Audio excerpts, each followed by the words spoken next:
Welcome to Zim Ladies Roundtable podcast. I am Tino, and this is my co-host, Dr. Taffy. Join us as we dive into real conversations about empowerment, culture, and progress.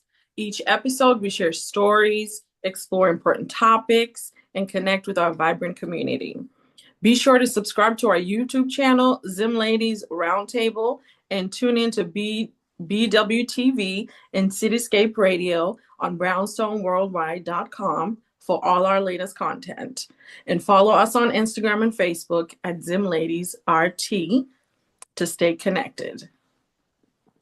At just 16, she was one of the youngest students in her college class. And by 24, she had lived on 3 continents, working for some of the world's largest companies. But despite her professional success, she found herself searching for deeper meaning. Through introspection, setbacks, and coaching, Yewe discovered her true calling, helping others navigate their journeys with purpose. As a former internal auditor and now attorney, she has spent her career as a trusted advisor to executives. Today, she extends that expertise as a coach, empowering women lawyers to find fulfillment and success in their careers and lives. From storyteller to career strategist, Yewe calls herself a personal trainer for the heart, mind, and soul. Get ready for a conversation that will challenge you to embrace your journey and step fully into your purpose. Welcome, Yewe. We are so excited to have you today. Um, you have had such an incredible journey, Yewe. Starting college at 16, not many people do that. You've worked on different continents and now you're coaching women lawyers. Can you share what sparked your first major career shift? First, thank you so much for having me. It's really awesome to be with you guys. Thank you. Um, my first major career shift actually happened in college because I went to college knowing that I wanted to go to law school. But because I had started in part so young, and then two, I emigrated to this country, and like many people who immigrate, you know that you're there for a purpose, you got to work hard. And so Right. I was very focused in college, but I also was that person who was involved in everything. And I was on, this committee, this board, this, so involved in leadership, academics, et cetera. And by the time I got to like my junior year, I was really, I recognize now, burnt out. And so I was like, I don't want to go straight to law school. I have to figure out, there has to be a way that I can like take a gap year or something, And that's when one of my mentors said, hey, why don't you look into internal audit? Take an internal audit class because I was a business administration major. And she said, it's very similar to law. And I took the class, loved it. And then that put me on a different track to start with, which was banking. And so that's kind of when the first career shift happened. Even before I started my career, I had already, shifted a little bit, knowing that I wanted to just take a little bit of a break before going straight to law school again. Yeah, so I would identify that as the first one, actually. Wow. Did you enjoy that more, or do you enjoy what you're doing now more? Oh, internal audit was not for me. Um, I had intended to do it for a year, Mhm. And I was like, after a year, then I'll go to law school. But you know what they say, when you make plans, God laughs or something, Oh, right? yeah. Um, Within that year, then I started working in North Carolina Mhm. for at the time Wachovia, and then I wound up in London on an assignment which was supposed to be short term. I think it was like a couple months, like maybe 3 months, and I was there for 3 years. And so I did not go to law school after a year. I was in London, and during that time also, the financial crisis happened, and Wachovia was acquired and merged with Wells Fargo. And so, yeah, it was it was a great learning experience, but it was also just a great push for me to be like, this is not what I want to do. Mhm. Um, and it's time for me to get back on the track that I said I wanted to do, which was pursue law school. And then in terms of whether I enjoy that, like which was better, I think they're so different. It's hard to compare. But Mhm. now being a coach and working for myself and really having the self-awareness about what works for me in terms of how to work and what I need to do to feel fulfilled in my work, Mhm. nothing beats that. Nothing beats that. And I didn't have that when I was, fresh out of college. I didn't have that. So this is a nice place to be. Oh That's yeah. amazing. Oh yeah. I just love that you had the shift and then you circled back right back to, what you set out to do at the beginning. Mhm. And, going through college without knowing what you want to do is kind of crazy, but we also have that influence from, our parents and all of that. And, you're a Zimbabwean woman, and you've worked in these global corporate environments. So how has your identity and cultural background influenced your career journey? Mm, it's influenced it massively, massively. I'm not someone who like shies away from or hides the fact that I am Zimbabwean, the fact that I am, Mhm. African. I own that proudly. Um, and I think for me, I've always felt a great sense of pride to just have the opportunity to be in the spaces that I've been in, coming from where we come from. It's a small country on a large continent, and then to end up in rooms with people who are, so powerful, people who, are like at the top of their careers, and to be in those same rooms. It's very, very humbling and, to do so at a young age, Right. right? So that was never lost on me during my career. And I also felt like in addition to carrying the burden of, sometimes being the only Black person, I felt like I carried the burden of the only African person, and I was like representing my whole, clan and village and country, and and so that's a lot to bear. Yeah. And so I think that made me always work extremely hard, because the sacrifices that it took to get there. The sacrifices of generations before you just to get where you are. And Mhm. so I think it meant that I worked very hard.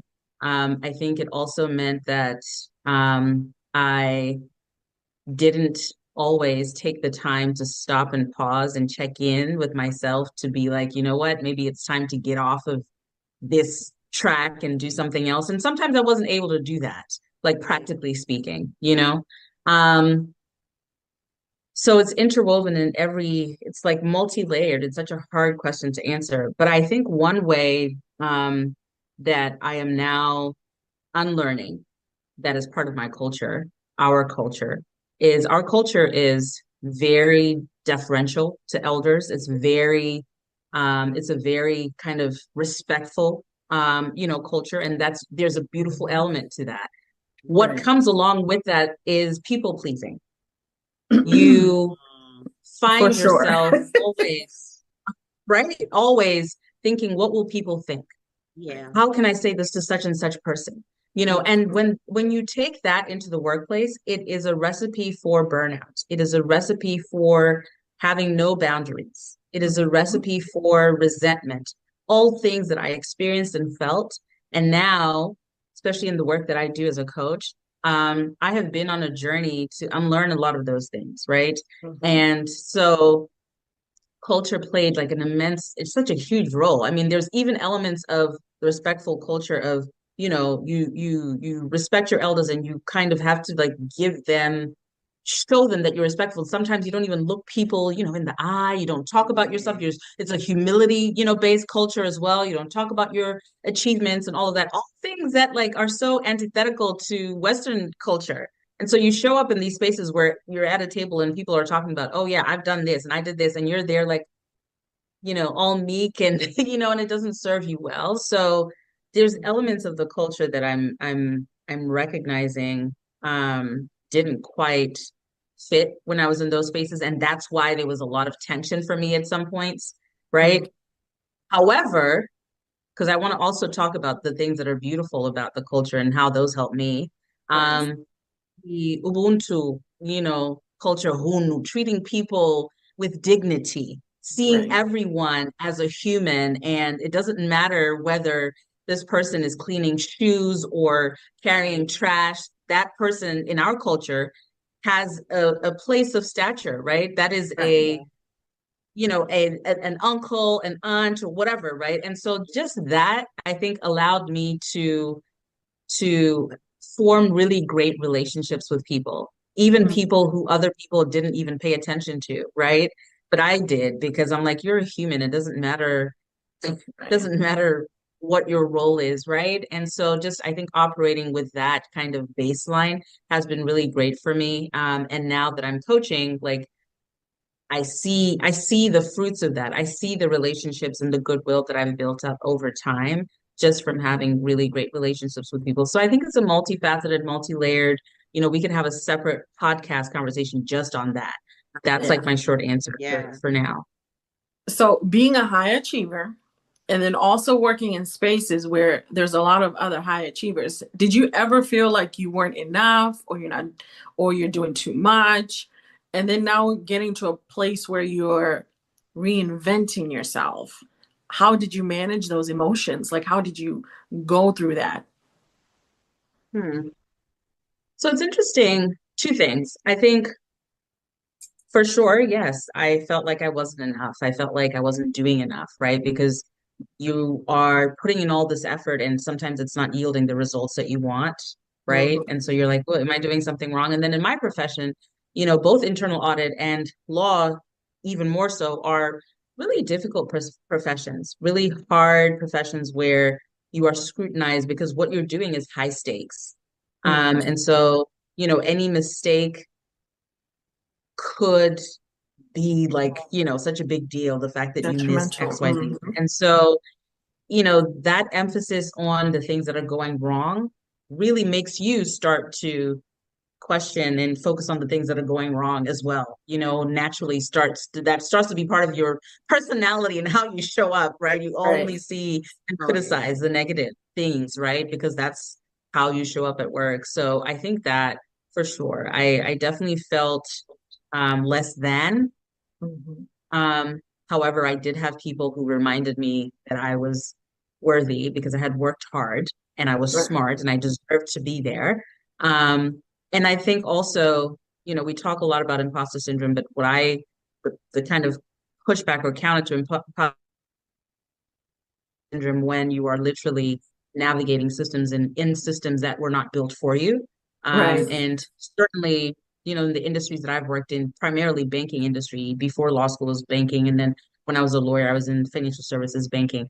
None of those systems were built with a person like me in mind. And so if I'm No. in those spaces, I'm going to have trouble conforming and, Oh, I'm yeah. not going to quite fit, right? And I experienced that. And then the second piece, I think where I'm at now, I'm not so much reinventing myself as I am becoming who I've always been Ah, and being that's good. able, That's good. yeah, being able to own that and really take up full space in that and say, listen, Right.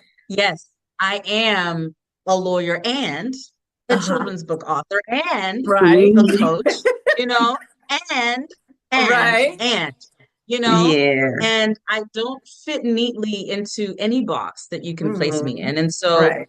I'm I'm like emerging, and for some people they're like, wow, this is a new thing. And it's like, no, I've always been this person. I've Uh, always been a creative. I've been a creative since I was 5, 4. Like, my family can attest to Mhm. that.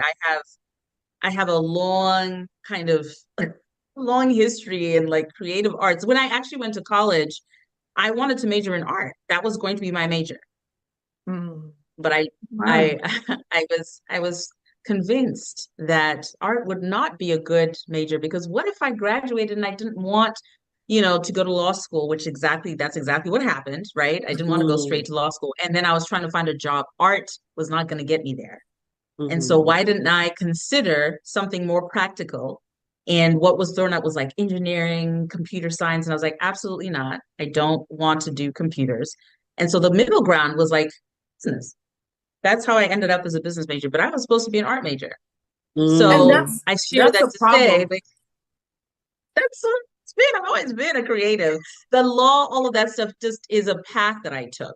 But it mhm. was never just who I am. It was never like, oh, Ah, you're going to be a lawyer and that's it. No, I was always going to be flexing, my talents and flexing other passions. And I'm Yeah. so thankful to be able to do that now a little bit more freely. and that's the problem. We have good and bad sides to our culture. And one Mhm. of those is forcing things on people that are not necessarily when it comes to school. My kid, you either have to be a doctor, a lawyer, sometimes maybe an engineer, but doctor, lawyer, those are like the top ones. And Oh yeah. sometimes people want to go to school and be an art teacher, and that's okay. People want to Mhm. go to school and be a professor, and that's okay. But Mhm. sometimes in our culture, we want to force certain academics on people, and sometimes it doesn't always work out. And sometimes for you, it does work out, you know? Yeah, I empathize because I am a parent and I understand. I understand where it's coming from. Yeah. And Yeah. it wasn't even like my mom saying that. It was like other people who, were in the system, like educational system. But I think the it's coming from a good place, which is we want to do whatever you can to set you up for success. Right. We already know that in this world you're showing up as a Black woman, Yeah. African, African. right? And then, So we Mhm. want to set you up for success as much as we can. And success, traditional success, looks like traditional careers. Yeah. So it is really framed by what the older generation knew. Our generation knows, listen, you can be a content creator and make money. Okay. And right. so now we know because there's more avenues. And so I don't even think it's limited to our culture. I think I know I have Nigerian friends, I have Asian friends. I know so many people who have similar experiences of like, oh, these are the things you should do, whatever. And I think it's coming from a good place. It's kind of based in fear, right? Like the fear Yeah. of if you do anything that's outside of what we have seen to be successful, what is going to happen to you?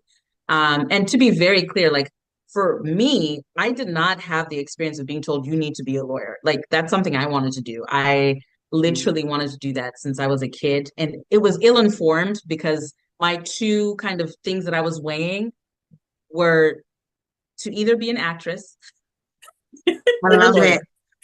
lawyer. Wait a minute. Actress? Like What was the other actress or one? lawyer. Oh, It's like Also lawyer. left, those left did. brain or right brain. Yeah, Wow. yeah, I yeah. love It's a whole story, but like left brain or right brain. I was literally making that like weighing that when I was really young, like I think like third grade, fourth grade. And yeah, so I think I get it. It's coming from a good place. However, you're right. It's like we've got to let people pursue the things that they're passionate about, honestly, in Yeah. terms of like what they want to learn. And it's up to us um for me as a parent, my job and what I know is I need to pay attention to the things that my kids are interested in and, right. pay attention now at a young age because what I counsel people now and guide people towards as I'm coaching is what are the things that you were interested in when you were younger, Right. you know? Mm, mm.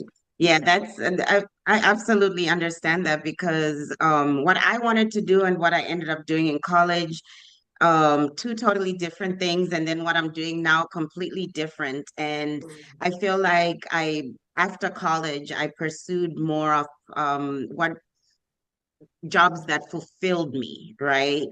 Instead of, oh yeah, let me go for money or whatever, because you can only chase the money, for so long. I feel like you need to find something that's fulfilling. And it seems like there's a lot of women, I'm sure men as well, lots of men, but a lot of women feel stuck in jobs that no longer fulfill them.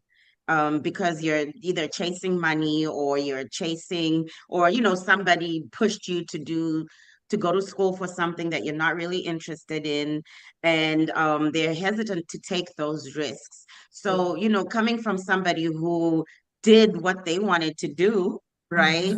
Took the risk. Despite what anybody else said to them, what are some steps that somebody can take to embrace that change without fear? Ooh. That's a loaded question, my dear. Oh my gosh.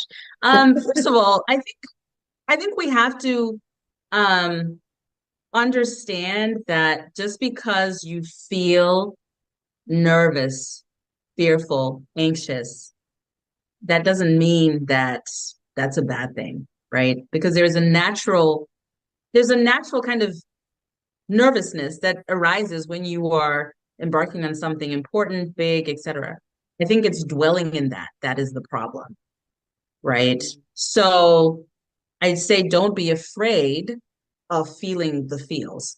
Yes. Also, I think too, another category of people, in the group that you mentioned, right, is people who maybe they're doing exactly what they set out to do, but still they're feeling stuck. Sometimes that is because it just doesn't fit anymore, right? It's like you might have this favorite pair of jeans, and then you wake up one day and you're like, what am I doing? This is just not my style anymore, right? And that's allowed too. And I think we often think that just because, you've always done it this way, whether that's your career or whatever, you've got to continue to do that. And so what I like to explore with people is what would happen if you took the limits off, right? What would happen if you just dreamed big? Oh, yeah. What would you be doing? And Wow. as we talk about that, people start thinking and they start exploring. And then, we go down that path and we start working towards, various things. But my role as coach is to like help you to dig deep and discover more of who you are, right? Go beyond the surface and go deep and help you once you've, gone through that process of self-discovery, help you move in the direction of your dreams, no matter how big those are. Let's move in that direction. Because if we keep moving forward, we're going to find momentum, right? We're going to find momentum if we keep moving forward. So I think it's really individualized to say, like, how should you operate? It depends. What are the things that you value? What are the things that ground you? I know for me, as I was going through that process, I would be lying if I told you I was doing it without fear. I would be lying. I have been in a transition for the last year. It was really longer, but let's just say the last year definitively, right? Um, and fear has been, part of that journey. You know what else has been part of that journey? Faith. Right. Oh, yeah. And faith and fear, they cannot coexist. And so I've had to choose which one I'm going to allow to shape the way that I move, right? But for everybody, they have their own things. And so it's really, I think, identifying for yourself. What are you going to choose? Because we have Wow. a choice in every moment. That really resonates with me because what was it, October 2023, I went to work one morning and the things that were there were just not agreeing with me. And I know I'm not supposed to be in a space where I work for someone. I know I'm supposed to be an entrepreneur. I know that's where I'm supposed to be. And I got to work that morning and there are just too many shenanigans. And I'm in healthcare. I literally gathered my little things. This is October 2023, and I walked right out the door. They called me for 3 weeks trying to get me back to come to work, but I knew I'm not supposed to be there. And I had to get to a point where I couldn't live in fear anymore because I was only still there because I was fearful. And from that day onwards, I'm a single female. I live on my own. I provide for myself, and I just quit my job. And we're still in the 2023. We're just out of this COVID stuff. We're just you should not be quitting your job, because most of the pandemic, we really Right. didn't work. So we were using our savings and everything. So we're Recovering. rebuilding. So imagine I just quit my job. I just literally had to get to a point where I'm like, you want to be scared or do you want to do it? And now I'm at a point where I'm rebuilding. So that really resonates with my spirit, because when fear grips you, oh my God, you're in it. You cannot see anything else besides your problems. And I had to tell myself, you're going to do it. And when I tell you God is faithful, every day I wake up, now I go to an office. I do my own thing. Yes, I pick up contracts here and there, but I'm working for myself. I'm doing things that I enjoy. And as you guys, I know you guys said you knew what you wanted to do as a child. I didn't know that, but I knew what I needed to do was, because I'm a person of service. So I like to make sure I help people. And that's what I've always done. Every single job I've ever had was servicing other people. That sounds bad, but you know what I'm saying. So,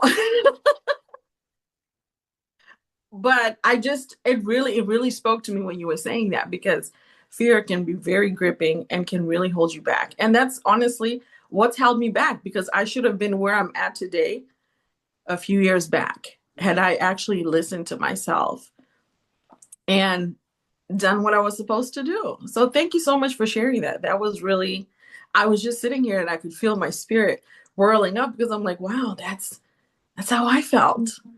So that's definitely amazing. Thank you for sharing your story. I love that. And you're talking my language. Like, God is faithful. I also go by like what my spirit is saying, very like in tune, So to hear you talk like that, I'm like, that's exactly how I talk. And, I just also want to say and encourage you to be like, we often should ourselves, we should ourselves a lot. I should have done this 2 years ago. I should have.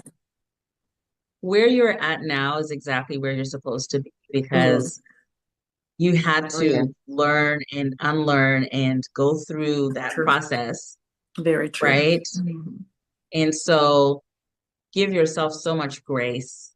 I think that's another thing that speaking of our culture, and even just beyond our culture, just as Black women, no matter where you are, we don't give ourselves enough grace. We are so hard on ourselves. We set these ridiculously high standards and other people set them for us.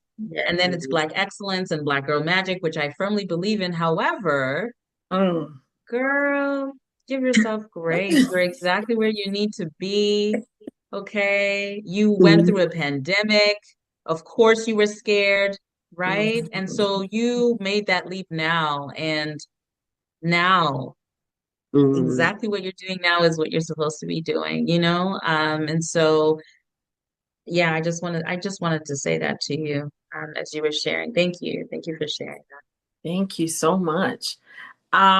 Being a personal trainer for your heart, mind, and soul, how does this philosophy guide your work in coaching and leadership? Yeah, similar to what you said about the common thread in all the jobs that you've had, for me, the common thread in how I've always shown up is I've always been an encourager. I've always been someone who pours into situations and people and speaks life, And so I came up with this phrase to describe how I coach, how I lead, and that is to be a personal trainer for the heart, mind, and soul. And so when I coach people, I am very much a person who says, bring it all to the table.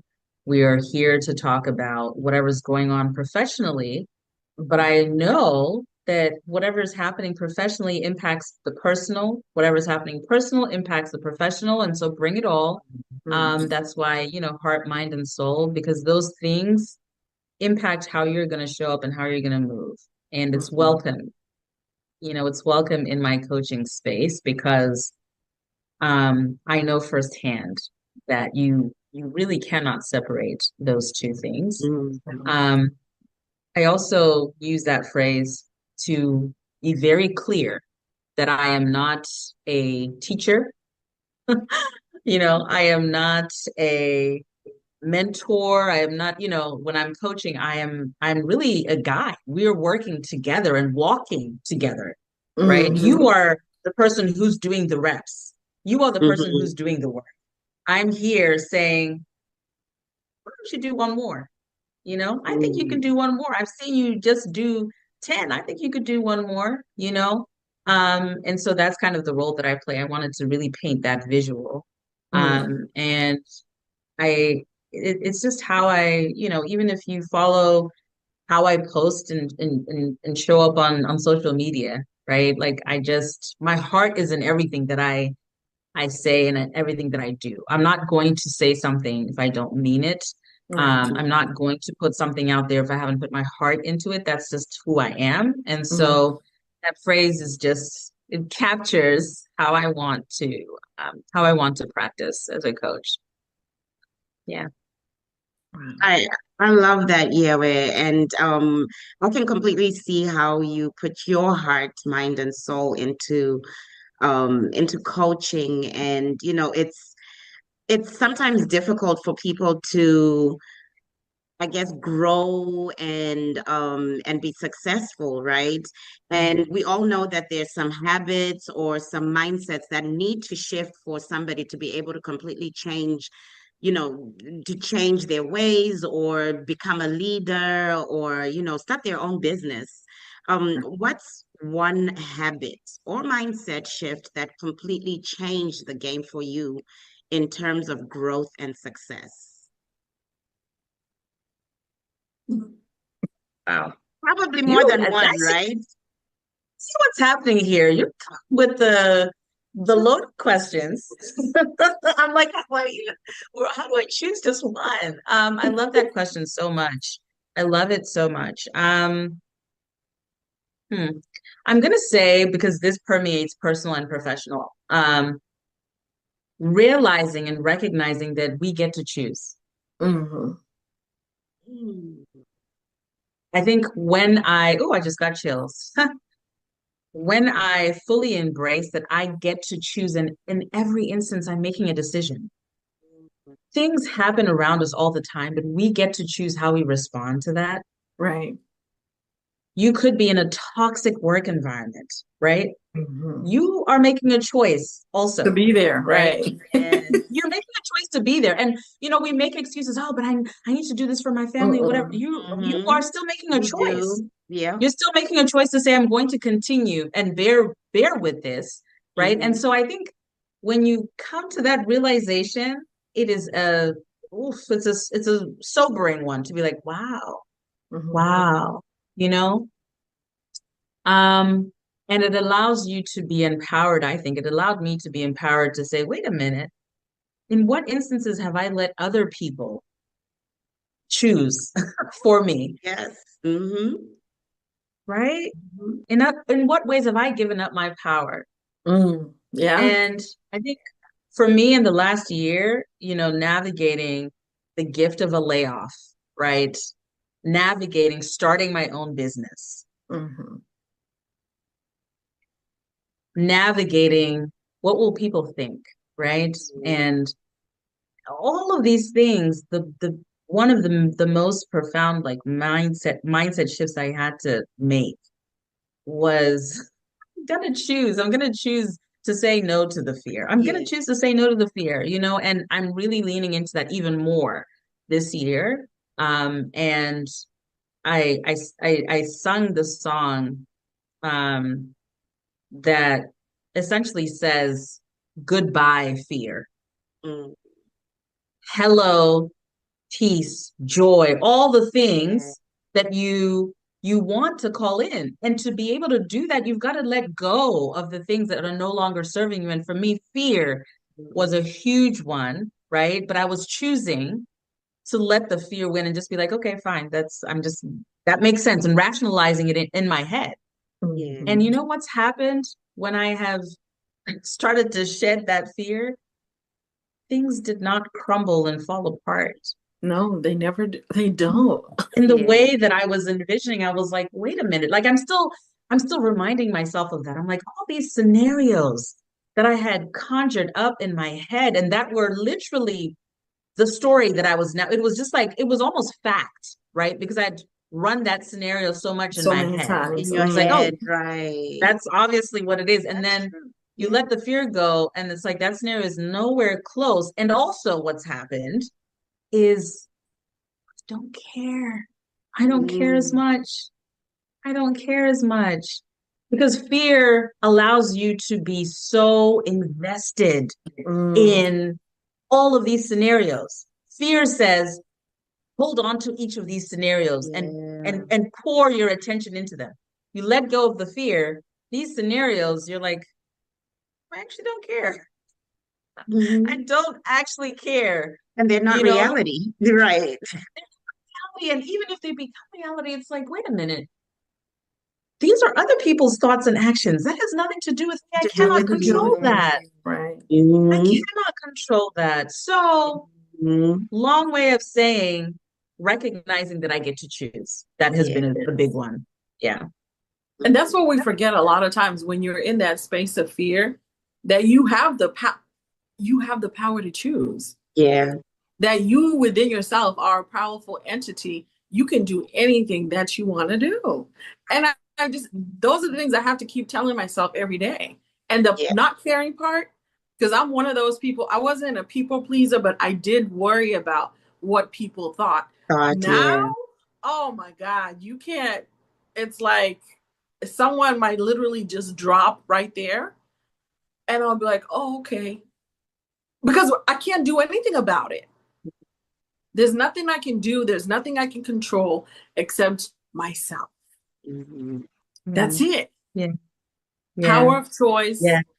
And a lot of minding your own business, to be honest, really does help as well. Child. Oh, yeah. Mind your As my Mind, business. as my drink little your one water, says, mind your business. That's it. child. My little one's That's like, it. mind your beeswax. They're just learning that in school. Mind your Love it. beeswax. I'm like, yep. And I remind her too. I remind her too. I said, this doesn't concern you.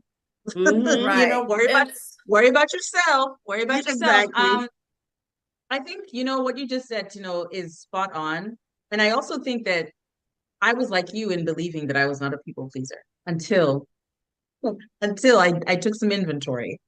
And I recognized that I think inherently, because of our upbringing, and I don't even need to know the details of how you were brought up to know that our upbringings are very similar because it's the culture is the same, right?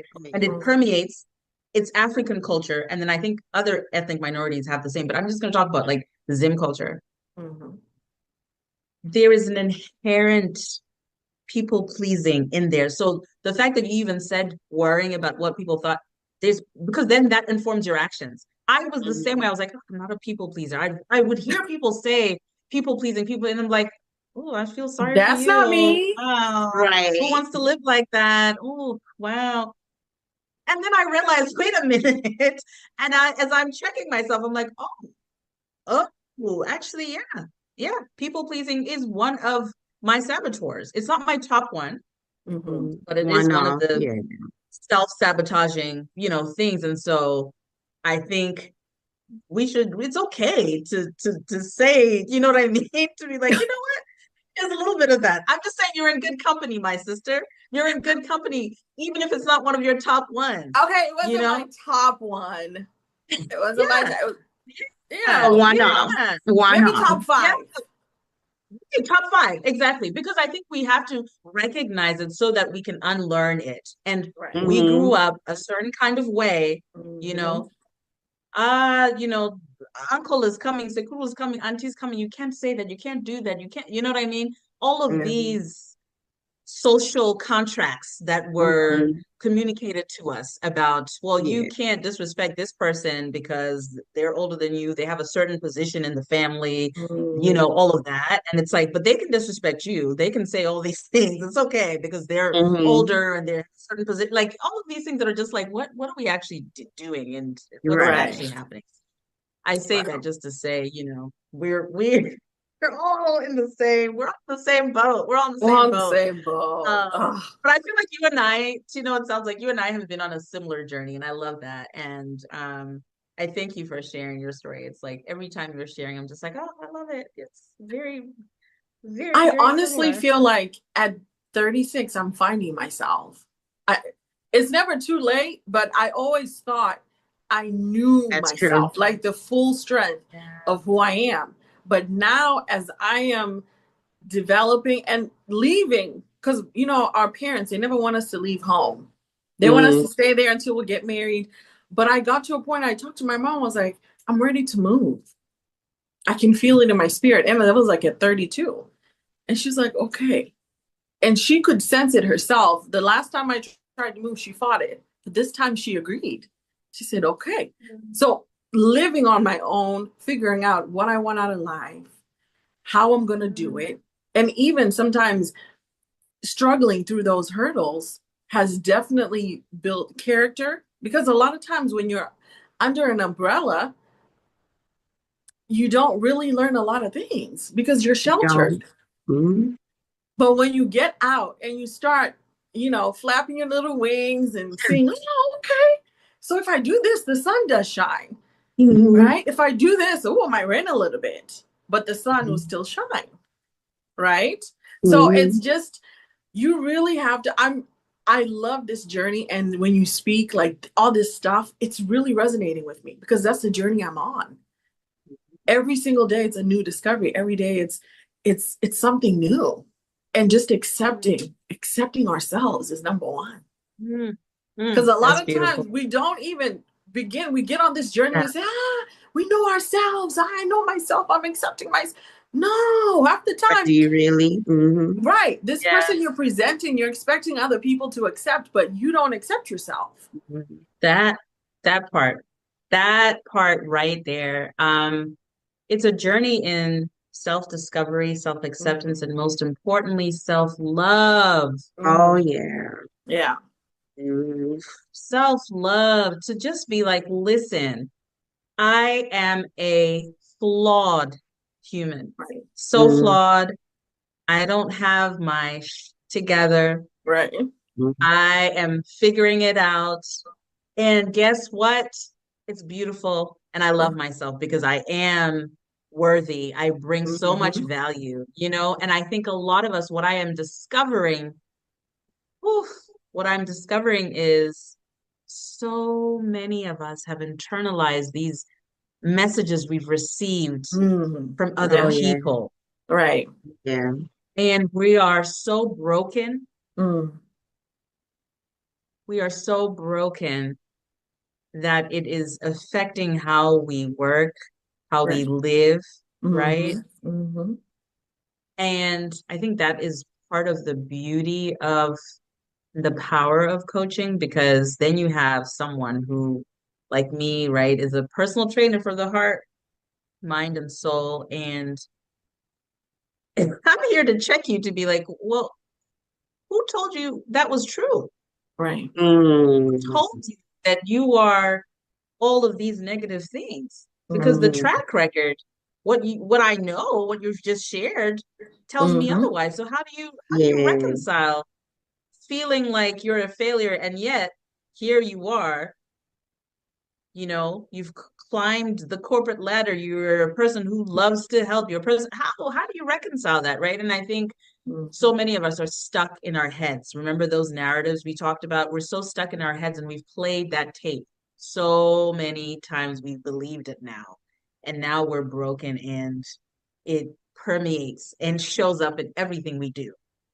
And then we Mm, wonder why we're having issues, constant issues. Mhm. The same Mhm. issues are repeating in our personal and professional lives, the same thing, right? Mhm.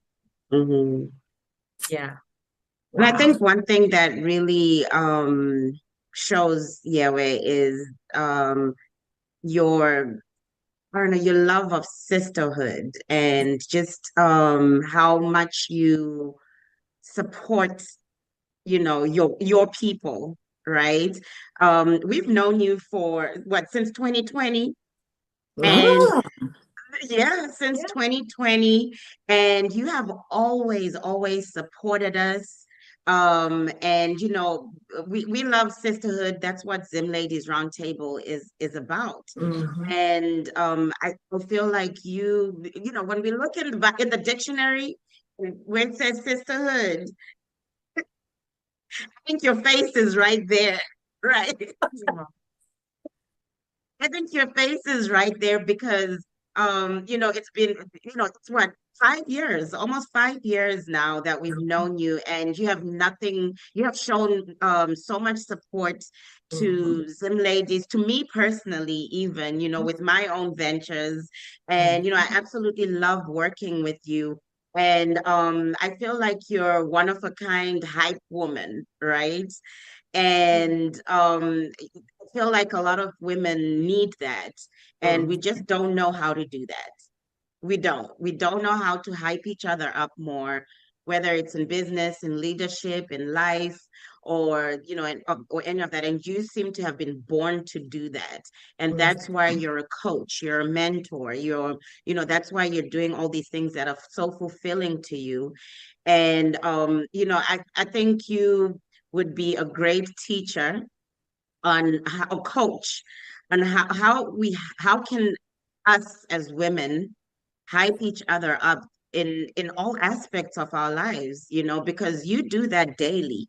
Mhm. Absolutely, you do that daily. You don't even, can we find anyone who says, yeah, well, it has torn me down? No, I've never heard it. Probably, If they yeah, say it, it's I a don't lie. think so. Yeah, I don't think so because our interaction with you has always been positive. It's always been to learn something from you. So, teach us how we can continuously hype each other up. And, as Zim Ladies Roundtable, we want to continue doing that for other women, for women of color, for Zimbabwean women, American women, and all women, really. We want to hype each other up. And sometimes we just don't know how to do that. And you, as someone who does that daily, we would love to learn how can we do that more for each other. First, She always loads you up. I know, I'm just like this. I'm ready. Oh my goodness. First, thank you so much for speaking life into me. Um, and just for your kind words. I receive them and they just mean so much to me. Um, and I'm gonna turn it around and say that's who you all are, you know? You have kept Zim Ladies Roundtable going for so long, and that's literally what you do is the space of sisterhood. And you're both busy women. This is not your only thing. And so I want to thank you for what you do and just encourage you to continue to do it because you're making such an impact. And I love working with you, and I will always sign up to support and do all the things, for and with you. And I think we should talk about a separate event to do like a hype session. I as you were talking, my wheels are turning. Um, because I don't think we can cover it fully just in right now. One thing I will share, and I recently started talking about this more. But I think when you operate from a place of abundance, Mm. you are able to give, Yeah, you know, yeah, because you recognize that there is more than enough Mhm. for all of us. Right. And I think as women, we are often pitted against each other, Hmm. competing for all the things, Right. right? Whether that's men, Mhm. whether that's resources, job, whatever it is, right? Because we're always being judged, how we look, mhm, how we dress, and so it's always this constant and it's exhausting. It But if is. we can just accept that, as we said before, like I bring my own value that mhm, is different from the value that you bring, Mhm. Taffy, that is different from the value you bring, and together it's beautiful. We could do so much more. if we accepted that about one another, right? And I think when you operate from this place of, I'm going to give because it doesn't take anything away from me Doesn't to right. give love, to give support, it doesn't take anything away because there's so much more. So I'm going to hype up another woman because that's my sister, right? Like, why not? I know how hard it is for us already. Why would I want to be an additional hurdle in that Yeah. process? And the energy it takes to do that is not worth it, you know? And Mhm. so for me, I love, love to support people who I am supposedly in competition with as coaches, there's so many women coaches out there. And I shared the story too about this woman who she is my competition, but she's a friend and we support each other and we hype each other up because you do things your way, I do things my way. Your Right. people will find you, my people My will people find find me. me. Exactly. That's just it. That's just Yeah. it. I love There that. are Wow. people who will gravitate to the things that you do, and that's okay. There are people who gravitate things I do, and that's okay. We're not competing. And actually, the more of us who are doing this work, the better, right? I felt that way even when I was writing the book, and people would be like, why are you promoting so and so who's also writing Zim books? We need more. If Right. I'm in a space and I'm the only one, what good does that do? Right. Right. And I this concept of like wanting to be the only one or whatever, it sets us backward. It really It sets us does. backward, Mhm. Yes. right? Yeah. So there's more than enough. And for me, that comes from my faith. Mhm. My God is faithful. I don't need to That's be worrying about, oh, but Taffy's got this going on. In fact, when I see that Taffy's got XYZ going on, that's encouragement for me because I'm Mhm. like, oh, didn't even know that was possible. But it's mhm. happening for Taffy, it's happening for Tino, it can happen for me, as Right. opposed to, oh, it's happening for her, so then I can't, it can't happen for me. Absolutely not. Right. So, um, yeah, I really appreciate what you said. And I hope to continue to be on this hype woman encouragement journey with you guys. I absolutely love the vision that you have, the love that you have for other women. It's palpable because you don't have to do this, right? It's not like you're doing this for the money. You don't do it for that reason. Girl, I knew that would get a reaction. I knew that would get a reaction, you know? And so I pray that your efforts and everything, your energy, everything you put into this, um, yields really great and big results in the terms of the impact that you make. You know, may you continue to be inspirational. May you continue to be women who um, encourage and support other people, and may you also get that in return. Um, yeah, so that's my Thank spiel. Thank you. Wow. you. Thank you so much. This Oh, has thank honestly you. been my spirit is Mhm. smiling right now. It was good energy, good vibes. Absolutely. And we want our listeners to be able to connect with you. So, how can they share in all this abundance of wealth of information that you just gave us? Oh, wow. I can be found on my website. Very easy.